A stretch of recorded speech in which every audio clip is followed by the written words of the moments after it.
Deputado Rubens Ottoni? Não se encontra, então eu passo a palavra ao deputado Rubens Bueno, que terá 15 minutos para o seu pronunciamento. André.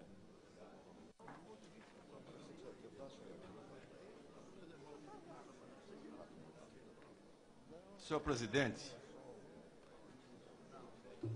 senhor relator, senhores advogados de defesa, senhores e senhoras membros desta Comissão de Constituição e Justiça, mais uma vez estamos aqui a debater uma situação que constrange o povo brasileiro, constrange a política e constrange os homens públicos desse país. Seja quem for atingido, todos serão atingidos quando uma denúncia dessa gravidade é trazida ao Parlamento brasileiro para deliberar politicamente sobre o prosseguimento de uma denúncia ou não. O relator, deputado Bonifácio Andrada, e anteriormente, na outra denúncia, o deputado Paulo Abiac, figuras do maior respeito desta casa, e não é de hoje, dado pelo berço de ambos, traz aqui um relatório, cujo relatório estudei, olhei, mesmo com pouco tempo, dado aqui as demandas de tanta crise ao mesmo tempo e tanta tarefa que o parlamentar tem nesta casa. E eu me lembro, e aí um pouco de Minas Gerais, dos meus antepassados. Meu avô, meu pai. E me lembro presentemente de figuras como Itamar Franco, que, para meu orgulho, faleceu como senador da República, filiado ao meu partido, o PPS. E ele, enquanto presidente, não pensava um minuto sequer para tomar uma decisão, para mostrar à sociedade, dando exemplos de um estadista, de que no seu governo, ninguém que tivesse qualquer tipo de denúncia, qualquer tipo de indício que não fosse investigado. E tem o fato mais conhecido, que é o fato de um outro mineiro, Henrique Agrives, chefe da Casa Civil do seu governo, denunciado. Imediatamente o afastou. Do ponto de vista da honra, cada um defende a sua. E foi o que ele fez com Henrique Agrives. Investigado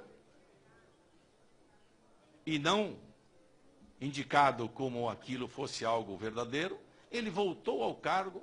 E assim foi Itamar Franco durante o seu curto período de governo. Fez uma revolução na economia do país. Com o Plano Real, medidas importantes que mudou o país, que era um país culturalmente envolvido com inflação, corrupção, desmandos. Foi um momento exemplar para todos nós. Esta é a Minas Gerais, dos nossos antepassados e dos seus. Eu sou paranaense. Até porque meus pais e meus avós foram expulsos, entre aspas, de Minas Gerais para o norte do Paraná, em virtude do Acordo de Taubaté, que proibia a expansão da cafeicultura em São Paulo, Rio e Minas. Eu sou filho do Acordo de Taubaté. Meu pai é mineiro e minha mãe é paulista. Nasci no Paraná. Mas isso apenas para dizer aqui, e eu não quero de forma alguma desqualificar as pessoas que eu tenho o maior respeito. Mas o parecer dado é um parecer que não me convence pelo que eu vi nos autos. Eu fiz aqui um balanço, senhor relator, de que nós temos aqui, são folhas de apensos, volumes e mídias. Só para se ter uma ideia do volume, são 24 apensos, 25 volumes e 16 mídias. Nesse relatório que o senhor apresentou a esta casa, pedindo pelo não prosseguimento da denúncia do Procurador-Geral da República. E eu vi também muitas acusações ao Procurador Janot. Interessante que ele, ao fazer a denúncia, ela foi avalizada pela atual Procuradora-Geral da República. E pelo Ministro Supremo, que evidente mandou para cá, para tomarmos a decisão política.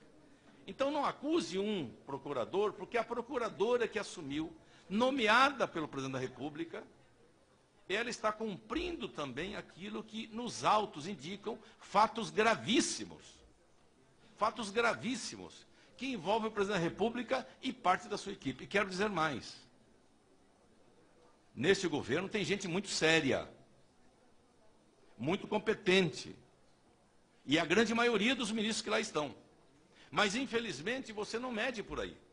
Tem que medir por aqueles que estão mostrando que esse governo não pode continuar com aquilo que está acontecendo, não só pelo que aconteceu.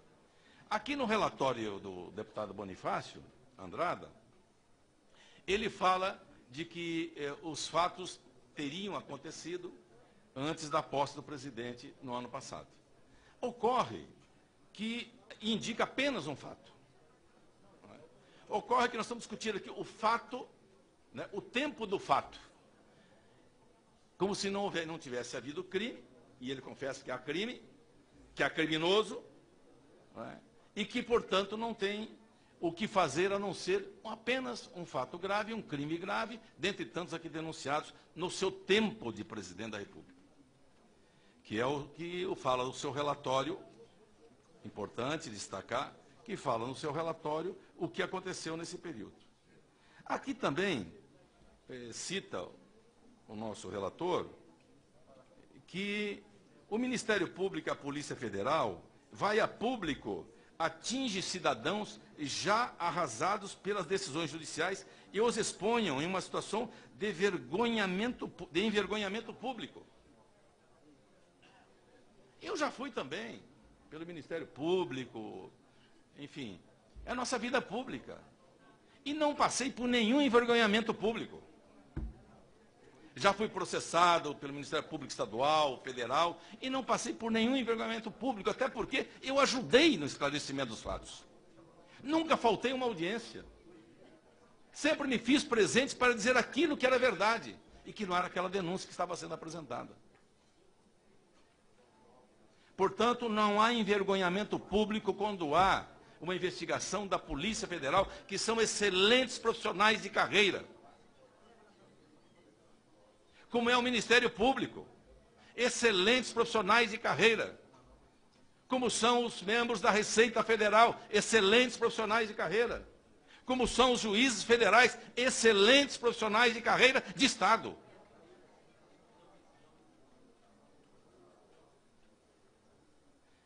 Ah, mas tem um fato aqui, um fato acolá, tem o Colégio Bandeirantes de São Paulo.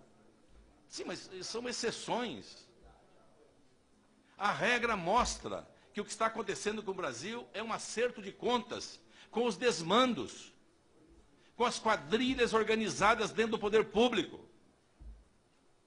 Organizações que tomaram conta para em cada eleição se reelegerem com o fruto daquilo que transferiu do dinheiro do povo. Financiamento de partidos, políticos, campanhas eleitorais. Que deu no que deu. Está aí a Lava Jato para mostrar que aquilo não podia continuar, até porque as campanhas cada vez mais caras. Escandalosamente mais caras. Quando se fala, senhor relator, e sempre com respeito que é devido, que as denúncias, ora formuladas, por que não deixar para o final do mandato, que aí depois se retoma o processo? Sim, mas se nós temos aqui algo para tomar uma decisão, vamos deixar terminar o mandato para lá iniciar ou reiniciar? É evidente que não tem razão de ser. Ou seja, continuem roubando. Continuem roubando. Só até o final, só 31 de dezembro de 2018. Não é possível. Aqui os fatos historiados pelo relator vêm de 2002, os fatos historiados. Se vem de 2002, nós estamos lidando com algo que está encastelado no poder nesse país. E nós temos que dar um basta nisso. Ou não tem gente sem teto nesse país? Ou não tem pessoas que não têm acesso à saúde nesse país? Acesso primário. Escola de educação. Ensino básico. Nós estamos vivendo um país em que nababescamente bilhões de reais são desviados para atender demandas da política, da eleição, de partidos. E quando nós estamos vendo uma operação Lava Jato acontecer, com os excessos que possivelmente tenha, mas isso em nada, vem a manchar o processo civilizatório que nós estamos começando a viver, com o enfrentamento que está se dando. Aí, pede então que se retire esse processo. Quer dizer, não houve nada, não houve desvio, e aqui não comungo da mesma tese de que porque alguém roubou ontem, não pode roubar hoje. Não pode roubar hora nenhuma. Não pode roubar hora nenhuma. Aliás, o doutor Ulisses Guimarães ensinava, né, o mandamento fundamental da política. Né? Não roubar, não deixar roubar e prender quem roube. Esse é o fundamento maior da política brasileira. Então, senhor presidente, eu quero aqui, ao finalizar mais uma vez, com os respeitos ao relator, com os respeitos aos divergentes, mas dizer que eu vou votar pelo prosseguimento do processo em meu nome, em nome da bancada do PPS e do meu partido. Porque temos a convicção que os fatos aqui enunciados, apresentados, comprovados em dois inquéritos, são fatos determinantes, não para que nós processemos, mas para que o Supremo Tribunal Federal diga se vai processar ou não. Cumprir o nosso papel político de fazer esta ponte chegar no Supremo. O Supremo vai dizer, não vou processar, arquive esse processo, porque ele é inepto, segundo alguns do governo estão falando. Não cabe a nós, cabe ao Supremo Tribunal Federal. E ao finalizar, mais uma vez dizer, gente, se tem algum indício, tem algum fato que chame a atenção, vamos sempre utilizar a máxima. A máxima.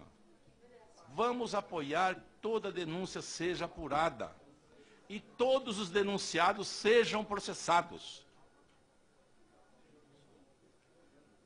Esse é o caminho, não há outro caminho. Para uma sociedade decente que possa não só ser respeitada, mas se ver respeitada nas figuras que governam este país. Eu ontem vi trechos da entrevista do nosso estimado Camarote, já altas horas, e repetiu hoje de manhã, com o juiz Sérgio Moro, na Globo News. E tem ali uma palavra, uma frase, perdão, que o juiz Sérgio Moro utilizou, e eu vou encerrar com a frase dele. O brasileiro tem o direito de ter representantes e governantes honestos. Os brasileiros têm o direito de ter representantes e governantes honestos. Muito obrigado, senhor presidente.